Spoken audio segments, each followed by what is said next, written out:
The Summer of Soul captivates the viewer with its bright visuals, powerful interviews, and inspiring messages on how music helped the Black culture prosper in times of bigotry. The Summer of Soul, or When the Revolution Could Not Be Televised, was actually televised, but the documentary's footage sat in one's basement untouched for 50 years. The film focuses on the Harlem Culture Festival, a festival that hosted more than 300,000 people and is known as the Black Woodstock. Summer of Soul is a historical documentary that focuses on informing the viewer by using live footage, music, and photographs to make the piece more entertaining. The documentary is an observational film because it depicts a festival during everyday life without intrusion. The Harlem Culture Festival was organized and hosted by Tony Lawrence.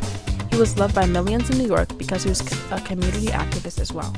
The documentary purpose is to primarily entertain, yet educate people of different cultures and generations about a festival unknown to many.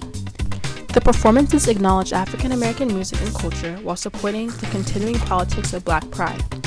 Because the festival had mostly African American performers, many TV companies didn't want to promote the festival. This led to the footage being stuck in a basement for 50 years. Without acknowledgement of the Harlem Festival, people quickly forgot. Many famous singers of the 1960s performed, such as Nina Simone, Stevie Wonder, B.B. King, and Mahalia Jackson. These impactful singers mostly sang about the oppression being shown to their communities, and their powerful voices were felt throughout the crowds.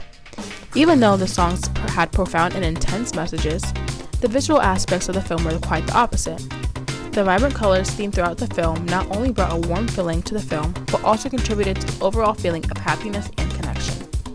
Furthermore, various shots were used to give different perspectives of the music festival. For example, different close-up shots in interviews, it feels like you have a close relationship with the interviewee. With the use of overhead shots, it gave you a view of how impactful it was, and you could really see the impact the festival had on all 300,000 people. The documentary also includes multiple interviews with various perspectives. For example, the film included interviews with famous activists of the 1960s, groups who performed at the festival, and even ones who attended the festival during their childhood. Because of the different point of views the film had, the audience was able to learn more about all aspects of the festival. This documentary was made primarily to spread knowledge and joy about African American culture. For generations, Black music was made to promote Black pride and unity, and through the 6-week festival experience, African Americans celebrated their culture and their pride.